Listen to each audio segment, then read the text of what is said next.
मला घेते मी नाही चाललो. अरे कहना क्या चाहते हो?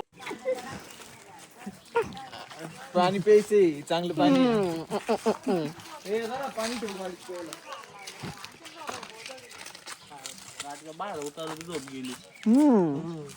काय नसतं.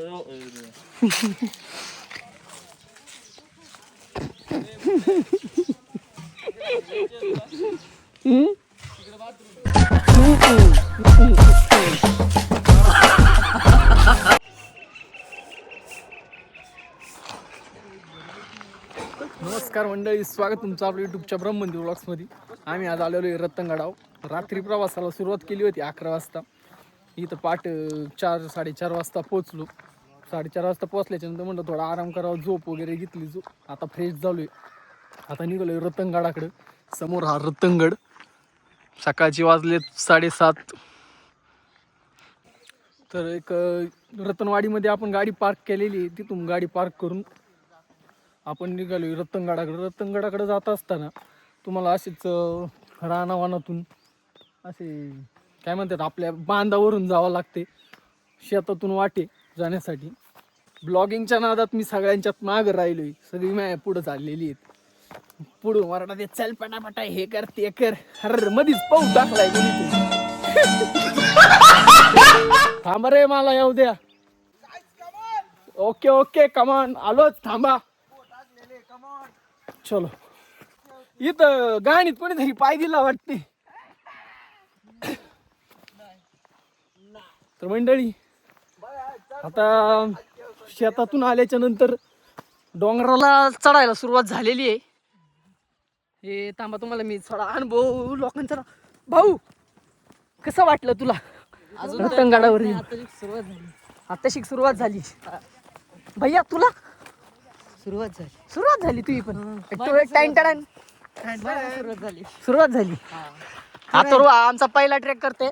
अतिशय ज्याला सगळ्यात जास्त उत्सुक काय म्हणतात ते, ज्याला सगळ्यात जास्त अशी गडाची ओढ लागली होती तो अथर्व. सारखं एक्साइटमेंट सारखं म्हणायचं अथर्व कधी जायचंय. ऑलरेडी तो क्षण आज आलाय. तू रत्नगड चढतोय काय अथर्व? सुरुवात केलेली आहे. ही आपली सुरुवात आहे. चलो मंडळी, काय सांगशील गाईज? आपल्या मंडळी वर गेला सांगतो का? ठीक आहे, चला मंडळी, पुढे काय होते काय नाही तुम्हाला दाखवतोच. ब्लॉग कंटिन्यू करा. रतनवाडीकडून थोडंच पुढं आल्याच्या नंतर आपल्याला हे जे घर लागल, ह्या घरापासून डाव्या हाताला म्हणजेच लेफ्टला आपल्याला जायचंय. राईटला पण एक रस्ता जातो, पण राईटला आपल्याला न जाता लेफ्टच्या दिशेने आपल्याला जायचंय. तर आपण पुढील प्रवासात चालू ठेवते. सो ब्लॉग कंटिन्यू करा आणि हे पुढलं दृश्य तुम्ही ब्लॉगमधून नक्की अनुभवा.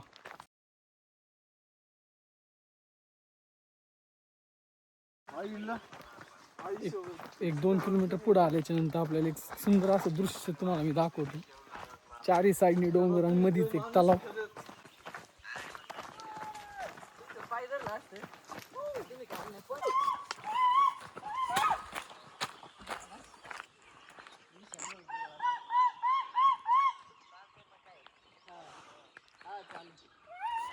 नेहमीप्रमाणे डॉगीश बाय आमच्या सोबत वाट दाखवताना.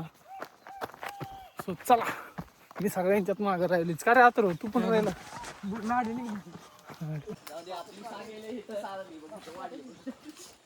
काय भाऊ, काय माहिती देतोय का तू या पानाबद्दल? आयुर्वेदिक उपचार. जेव्हा आम्हाला जो ग्रुप जॉईन झाला होता तेव्हा आम्ही आता वेगवेगळं झाले.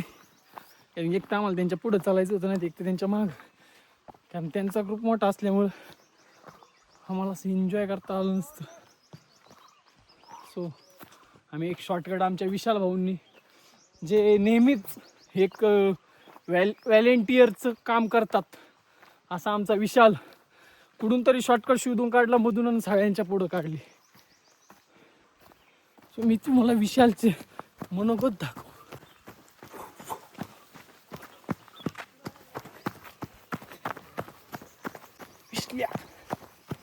तुला काय वाटते विश्ल्या? तुझ्यासाठी मी तिकडून पळत आहे. काय नाही मला वाटत. तू जो आमच्यासाठी व्हॉलेंटिअरचं खूप महत्वाचं काम केलं, एक शॉर्टकट शोधून काढला, ते मी गाईजला आपल्या मंडळींना सांगितलेलं आहे. तर तुला काय वाटतंय? काहीच नाही वाटत, चांगलं वाटतंय का? बरोबर, ठीक आहे. ते एक महत्वाचा मुद्दा सांगायचा राहिला मंडळी तुम्हाला. ते आता काय आमच्यातले नाव नाही घेणार, पण फक्त सांगतो एक तो जो किस्सा काल घडला तो आमच्यातला एक खास असा नेहमी आमच्या सावलीसारखा आमच्या सोबत असणारा आमचा मित्रबंधू. तर त्यांना घरच्याकडून, सुप्रीम कोर्टाकडून, सगळ्या कोर्टाकडून परमिशन भेटली होती, पण एक कोर्ट असे की त्या कोर्टाकडून परमिशनच भेटत नव्हती. तर मग तिथं मी एक ॲडव्होकेट होऊन एक महत्त्वाची पूर्ण भूमिका बजावली. व तिथं एक ते काय म्हणतात प्रस्ताव टाकला. त्या प्रस्तावाला त्यांच्या कोर्टाने मंजुरी दिली. माझ्या विश्वासावरती फाईल मी लिहून दिली. हा बरं, फाईल आमच्या भाईने तिथं पोच केली व एक परमिशन भेटल्याच्या नंतर त्याची जी डोकेदुखी होती, आम्ही रात्री जेव्हा ट्रेकिंगला येण्यासाठी खायला आणायला गेलतो, तो भाऊ फुल टेन्शनमध्ये होता. सोडत नाही, कोर्ट परमिशन देत नाही, काय करायचं.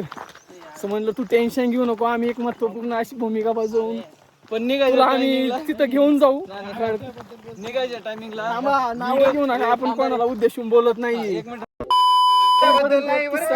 आणि म्हणजे निघायच्या टायमिंगला व्हिडिओ कॉल द्वारे परमिशन भेटली. हो, त्यामुळे जाऊ का? हो हो, ठीक आहे, जा. तो व्यक्ती खूप खूप खुश झाला. हो, आज तो एवढा जल्लोषात लगेच तिकीट गडसर करतोय. आणि उशीर होऊन पण त्यांनी डिकॅथलॉनला जाऊन मग शॉपिंग केली तिथून पुढे. सो असं आम्ही तुम्हाला त्याचं नाव नाही सांगणार, पण तो पण खुश आहे आज आणि आम्ही पण खुश आहे. तो आमच्या सोबत आला, त्याचा सहवास आम्हाला लाभला. पण ते 2 व्यक्ती आहेत. हा, असे एक नाही, 2 व्यक्ती तशी. आणि कोणीही पर्सनल घेऊ नये 7 जणांपैकी.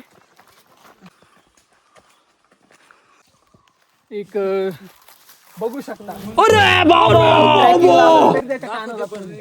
एवढी महत्वपूर्ण भूमिका तो फोन लावून कोपऱ्यात गेले, कोपऱ्यात जाऊन एवढी महत्वपूर्ण भूमिका तो बजावतोय फोन लावून. फोन पण नाही आणला. हा, बाईने तर डायरेक्ट फोन घरी ठेवलाय.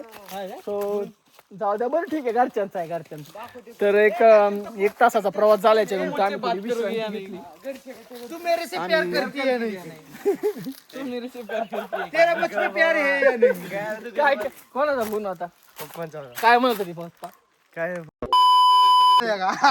दादू साहेब काय म्हणत होते? तुला कळत नाही का फोन करून सांगायचं? रेंज नव्हती ना. अरे आम्हाला रेंज होती, आम्ही फोन केला होता बाळा. तुम्हाला असते हा का? तर तिथे जाऊ द्या, सगळं जाऊ द्या.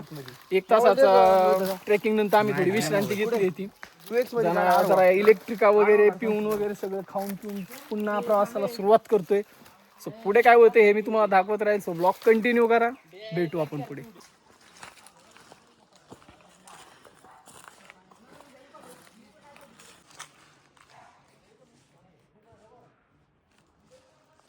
अतिशय मनाला असं भारावून देणारं दृश्य तुम्ही इथं आल्यावर अनुभवसाल.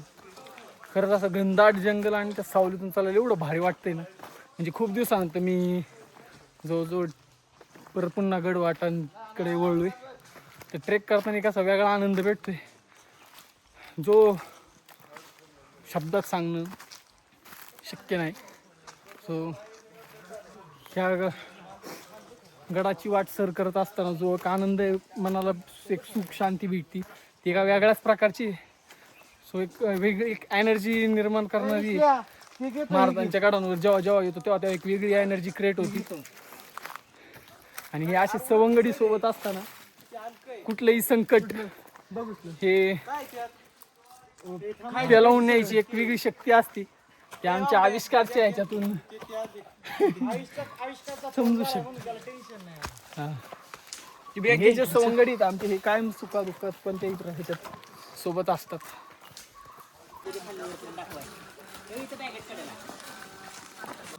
2 तासाच्या प्रवासानंतर ह्या ठिकाणी पोचलोय. आता इथं जरा आराम करतो. पूर्ण एनर्जी लो झाली. इथं लिंबू सरबत वगैरे ते पिऊन पुन्हा प्रवासाला सुरुवात केली. अजून कमीत कमी 1 ते 1.5 तासाचा ट्रेक बाकी आहे.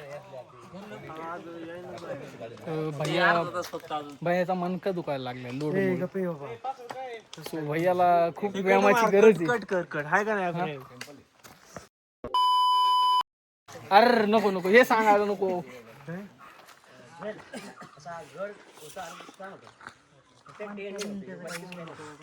कशाचं मनक्याचं बिनक्याचं काय घेऊ नको म्हणजे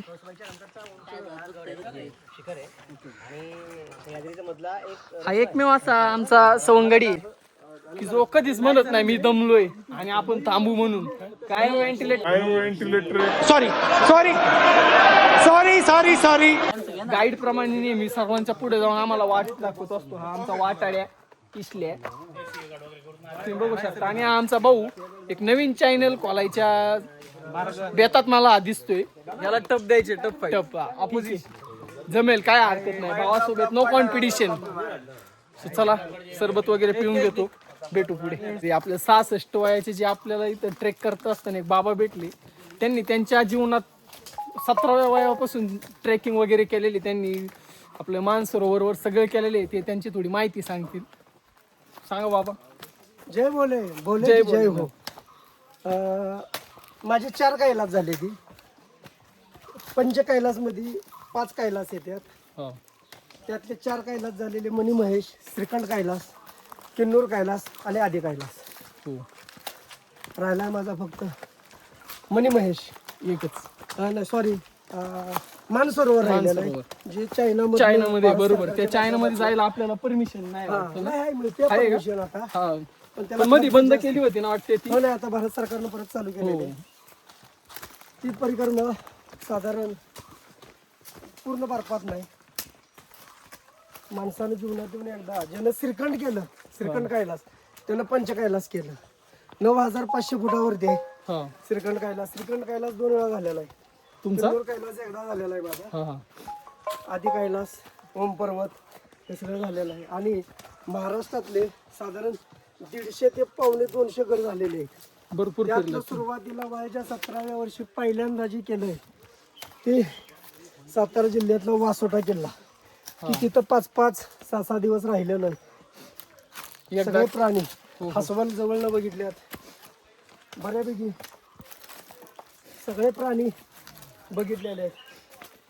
आणि जीवनात येऊन भैरवगड सातारा जिल्ह्यातला कोरमधनं अतिशय सुंदर आहे. पण आता थोडंसं तिथं अडचणी आलेल्या आहेत. तिथं आता त्या जंगलात 6 वाघ सोडलेले आहेत महाराष्ट्र सरकारनं. पण गड एवढे सुंदर आहे ती तरुण पोरांनी. माझं तर असं मत आहे की आठवड्यातनं त्यांनी एकदा कुठेही गडावरती जावं, व्यायाम करावं. ह्याच्यात 2 गोष्टी साध्य होत्यात. एक व्यायाम आणि दुसरं परमेश्वराची भक्ती. त्यामुळे तुमच्या डोक्यात चांगलेच विचार येणार, कधीही वाईट विचार येणार नाही. हे दिस वेल्थ. तुम्ही जर गड केले की नाही तुम्हाला गोळ्या इंजेक्शन घ्यायची पण गरज नाही. खरे माझं आत्तापर्यंत कोणतंही एकही ऑपरेशन झालेलं नाही. देहात प्राण आहे तोपर्यंत मी ट्रेकिंग हे करणारच. जय बोले जय बोले. जय आशीष बाबांसारखी एनर्जी आम्हाला पण महाराजांच्या आशीर्वादाने भेटत राहू. तर आता आम्ही तुम्हाला पुढं काय होते काय नाही तुम्हाला मी दाखवेलच. तर बाबांकडून पण भरपूर काही शिकण्यासारखे ते ह्या वयात पण ट्रेक करतात ते आणि इथून पुढं पण करत राहणार आहे. सो त्यांच्याकडून एक आम्ही पॉझिटिव्ह एनर्जी घेऊन ट्रेकला पुन्हा सुरुवात केली आहे. आमच्यामध्ये 1-2 जण होते जरा वीक झाले होते. पण बाबांच्या पॉझिटिव्ह एनर्जी वाईबमुळं त्यांना पण एक अशी वेगळी एनर्जी येऊन ते पुन्हा नव्याने गड सर करायला लागलात. तर पुढं काय होते काय नाही तुम्हाला मी दाखवत राहील. तर ब्लॉग कंटिन्यू करा. भेटू पुढे.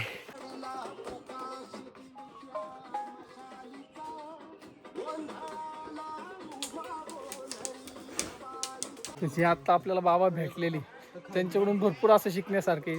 त्यांनी खालून वरती येताना एक कॅरी बॅग आणली. जे रोडमध्ये जो कचरा आहे प्लॅस्टिकचा तो सगळा कचरा ते गोळा करून स्वतःसोबत घेऊन जाते. ते एक असंच आपण पण केलं पाहिजे.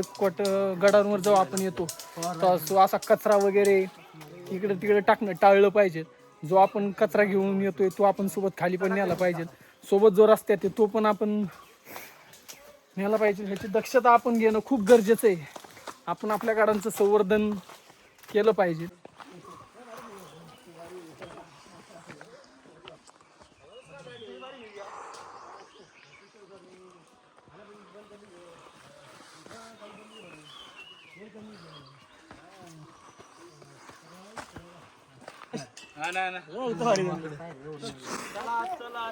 शेवटच्या स्टेजला येऊन पोचलोय. शेवटच्या स्टेजला 10 मिनिटं आहे. ही जी सीड लागते ही सीड चढून गेल्याच्या नंतर आपण गडावर. सो मनाला अगदी भारावून टाकणारं दृश्य मी सध्या पाहतोय. हे दृश्य पाहून एक असलं भारी वाटलं ना, एक वेगळ्या प्रकारचं सुख भेटलंय, ज्याच्यासाठी हा 8 तास केला जातो. रात्रभर गाडी चालून 7-7.5 तासाचा प्रवास, जाग राहून जो प्रवास केला त्या प्रवासाचं हे फळ आहे. हे जे दृश्य आहे, सुखासाठी थोडे कष्ट घ्यावे लागतात, तेच हे सुख जे आता आम्ही अनुभवतोय. हा, सगळ्यात जास्त कष्ट आमच्या रोहित्याने घेतल्यात, पण रोहित्यासोबत कष्ट आम्ही पण घेतल्यात. देवासारखा आमच्या वेळेस आम्हाला दरवेळेस जो आमच्या ट्रिपची ड्रायव्हिंग अगदी सुखरूपपणे सेफपणे जो पार पाडतो तो म्हणजे आमचा रोहित्या. त्याच्या कृपेने आम्ही नेहमीच नाईटला प्रवास करतो. त्याच्या भरोशावर एक 95% गाडी रोहित्याने चालवली, उरलेली 5% मी चालवली. आम्ही ह्या अशा म्हणजेच आपल्या रतनगडावर येऊन पोचलोय. सो आता माझा हात दुखायला लागलाय ब्लॉगिंग करून करून. वरती गेल्यावर तुम्हाला मी बाकीचं दृश्य दाखवतो, तोपर्यंत ब्लॉग कंटिन्यू करा तुम्ही. रतनगडावर असणारी जी आई रत्नादेवी आहे, बरोबर ना रे, त्या देवीचं दर्शन करायला आम्ही आता चाललोय. ते एक हार्ड पॅच जो हे इथं पाठीमागे बॅक साईडला आहे, जो आपल्याला भैरवगडाची आठवण करून देतो. म्हणजे ज्या प्रकारे भैरवगडाला कोथळी पायऱ्या आहेत त्याच प्रकारे ह्याही गडाला कोथळी पायऱ्या आहेत. पण त्या पायऱ्या आत्ता जाण्यासाठी बंदी असून तिथं एक अशा लोखंडी पायऱ्या लावलेल्या आहेत. त्या पायऱ्यांचा टप्पा पार करून आम्ही आत्ता आलोय. ते लोक पाहू शकता तुम्ही, तिथं हार्ड पॅच आहे सर्व. पाठीमाग गडाचा दरवाजा आहे, इथं आई रत्नादेवीचं मंदिर आहे.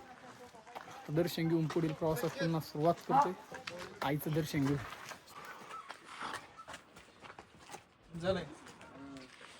भैया, कसं वाटलं बाळा तुला रतनगडाचा ट्रेक करून? एक नंबर, मस्त, एकदम मस्त.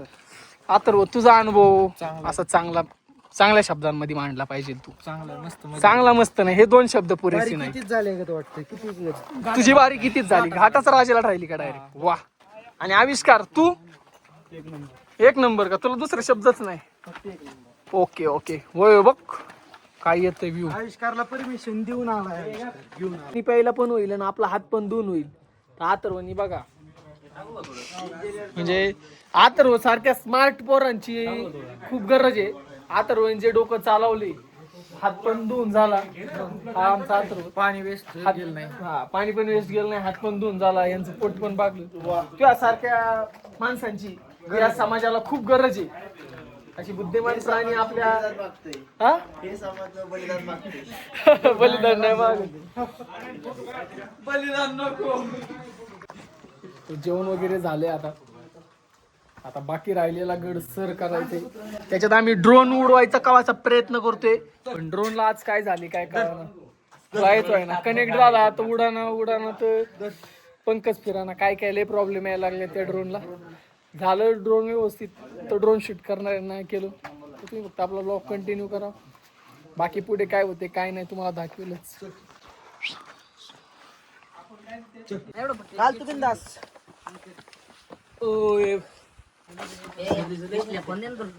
गडाच्या मेन दरवाजातून आम्ही आता आलोय आतमध्ये.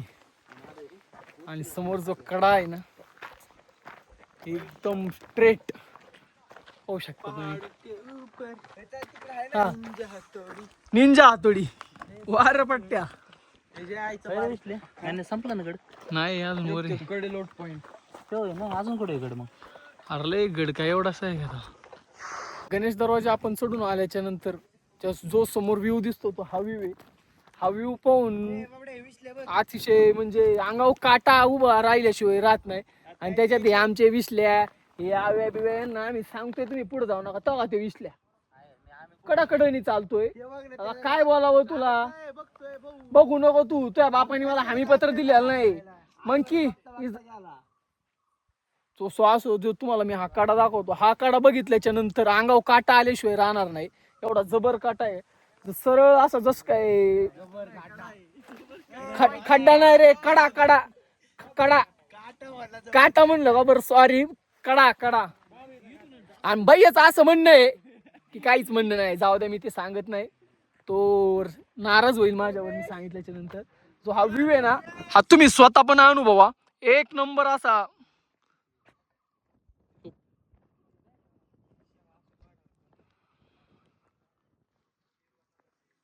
हॅलो. असं हे इकडलं झालं, ते पुढच्या साईडचं पण आहे हे इकडं. हे इथून तुम्हाला जरा असं मी दाखवतो, जास्त पुढे काही जात नाही. ती सोपं नाही, नो रिक्स, रिक्स घ्यायची नाही.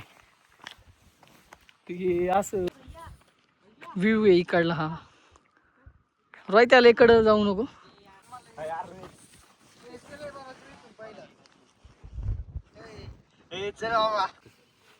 Danger is very very dangerous.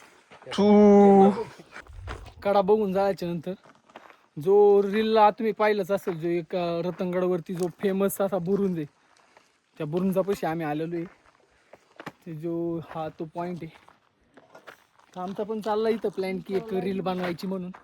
So आमचा विशाल भाऊ कॅमेरा सेट करताना खूप जास्त ह्या पडद्यामागं सर्वात जास्त मेहनत कोण घेत असेल तर तो आमचा विशाल आणि हा आमचा भाऊ.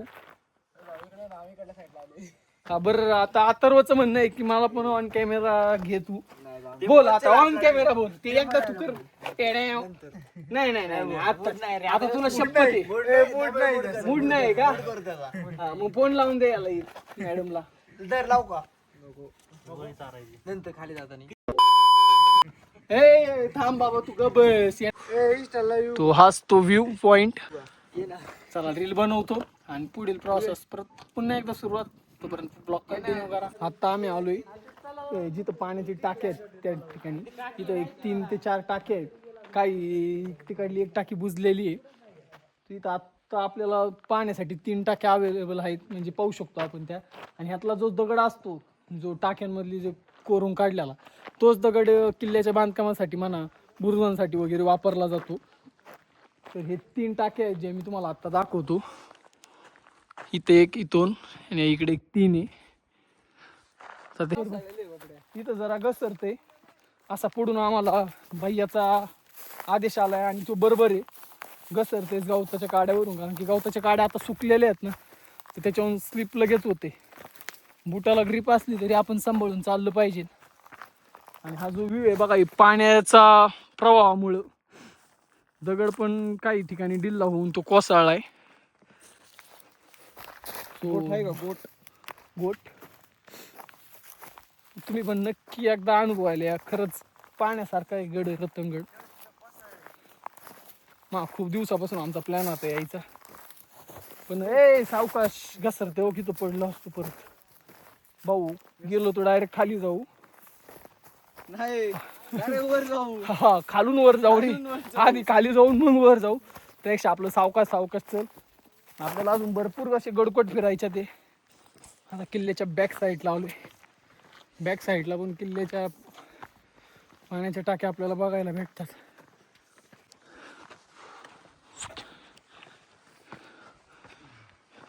पाण्याच्या टाक्या बघून पुढच्या दिशेने रवाना. पुढच्या दिशेने रवाना होत असेल एक अजून एक मनमोहक असा व्ह्यू तुम्हाला दाखवतो.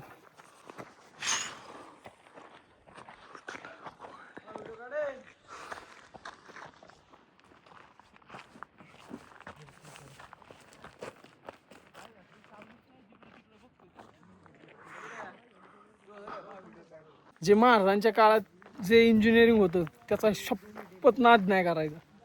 म्हणजे जर गडांवरचं जे पाणी आहे ते बाहेर काढण्यासाठी जे आउटलेट आपण म्हणतो, ते आउटलेट बघा किती असं, म्हणजे शब्दच नाही आउटलेटसाठी. खरंच वा ते म्हणतो प्लास्टर नाही केला व्यवस्थित. प्लेस्टर पेक्षा भारी आहे ते. ये बड़ी अच्छी बात कही आप.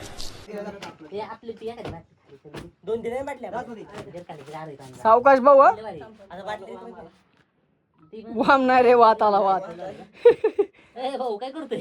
वात आली भाऊला. आत नको सोडू बघतोय. जा तर सावकाश जा. तिथं आता आम्ही आतमध्ये आलोय. तिकडे 1 मिनिट तुमची बॅटरी देता का मला?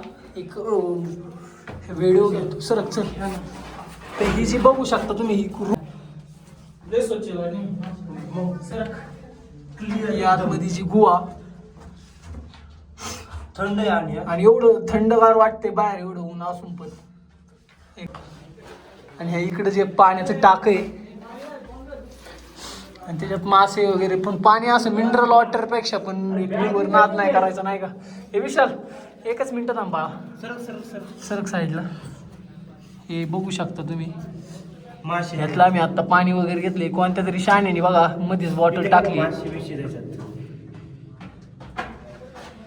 चला खरंच खूप सुंदर आहे.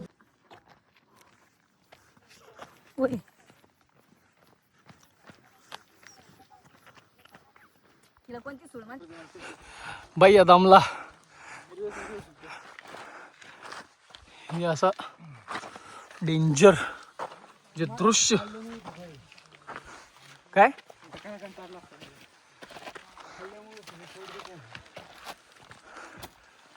हल्ल्यामुळे सुस्तावले, बाकी नाही काय झालं. बघू पण इकडून जे सोडून आल्याच्या नंतर ह्या अशा पॉइंटला येऊन पोहोचले. झाली अर्धा पाऊण तास झाला आराम करतोय. तुम्हाला मी इथून माऊळीची रांग, आजोबा डोंगर, इकडं त्र्यंबक दरवाजा आहे जिथं कातळात ज्या पायऱ्या कोरल्यात इकडे आहे. पण ते त्र्यंबक दरवाजाने गेलो तर काय होतं, दुसऱ्या वाटेने जावं लागतं, त्यामुळे आम्ही त्या साईडला जाणार नाही. इकडे म्हणजे डाव्या हाताला जर गेलं तर त्र्यंबक दरवाजा आहे. आणि त्र्यंबक दरवाजामध्ये म्हणजे पूर्ण जशा भैरवगडाला कशा पायऱ्या कोरलेल्या आहेत त्याच टाईपमध्ये इकडे त्र्यंबक दरवाजाला कातळात पायऱ्या कोरलेल्या आहेत. समोर इकडं आजोबागड, आजोबा डोंगर आणि माऊलीचं गड आहे. भैया आविष्कार विशाल त्या फुल लांबल्यात. हा जो आहे तो आजोबा डोंगर आणि माऊलीची अशी पुसट रांग आहे. तर त्या तिथं जो सुळका आहे, ज्या हवेच्या दबावामुळे जो तयार झालाय, तो उतरून आम्ही आलो आता. ह्या इकडं एक त्र्यंबक दरवाजा आहे. त्र्यंबक दरवाजा बघून आम्ही पुन्हा इकडं जो गणेश दरवाजा आहे या साईडला, इकडून ट्रेकला सुरुवात होते. आपण गणेश दरवाजाने आलतो, तिकडून एक वाटी येते गणेश दरवाजाने, त्र्यंबक दरवाजाने एक वाटी येते. त्र्यंबक दरवाजाची वाटी दुसऱ्या वाडीत निघती. आणि मग त्र्यंबक नाही तर मग काय, चुंबक नाही त्र्यंबक आहे येड्यात. आणि जी गणेश दरवाजा आहे त्याची वाटी ही आपली रतनवाडीला निघते. तर जिकडून आता आम्ही आलोय, आता आम्ही चाललोय त्र्यंबक दरवाजाकडे. त्र्यंबक दरवाजा बघून आम्ही आमच्या परतीच्या प्रवासाला पुन्हा सुरुवात करणार आहे. परतीचा प्रवास हा ह्या जो हवेच्या दबावामुळे जो सुळका पडलाय त्या सुळक्यापासून उजव्या हाताला म्हणजेच राईटला गेल्यावर गणेश दरवाजाकडंच म्हणजेच रतनवाडीकडे जातो, आणि लेफ्टला गेल्यावर डाव्या हाताला त्र्यंबक दरवाजा. आणि त्र्यंबक दरवाज्यातनं ती वाट दुसरी गावात जाते. आणि गणेश दरवाजाकडे जी वाट आहे ती रतनवाडीला जाते. तर आपण आता चाललोय त्र्यंबक दरवाजाकडून. त्र्यंबक दरवाजा पाहून परतीच्या प्रवासाला आपण सुरुवात करतोय. तुम्हाला त्र्यंबक दरवाजाचे दृश्य वरतून मी दाखवायचा प्रयत्न करतो. हा त्र्यंबक दरवाजा आहे आणि हे सुळका पुढे इथं इव्हेंट वगैरे होत असतात, पण तू सुळक्याचं नाव माझ्या सध्या लक्षात येईना. सो ठीक आहे, नाव लक्षात आल्यावर मी तुम्हाला सांगण्याचा प्रयत्न करेल. तर कातळात ज्या पायऱ्या कोरल्यात ते बघा, हा त्र्यंबक दरवाजा आणि ह्याच त्या पायऱ्या. डेंजर असा व्ह्यू आहे. आम्ही काही ह्याच्यात जाणार नाही खाली, कारण की ही वाट दुसऱ्या गावांमध्ये जाते. आपली गाडी रतनवाडीत लावलेली आहे. फक्त एक वरतून तुम्हाला दृश्य दाखवतो.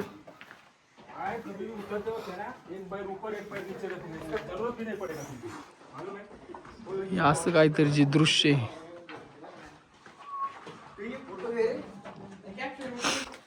हाच तो त्र्यंबक दरवाजाच्या जे पायऱ्या कोरल्यात ते त्याच.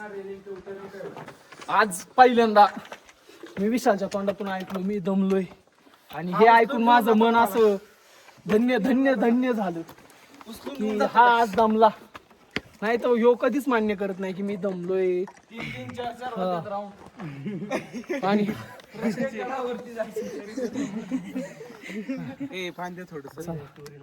पाणी तुला देणार, पाणी देणार.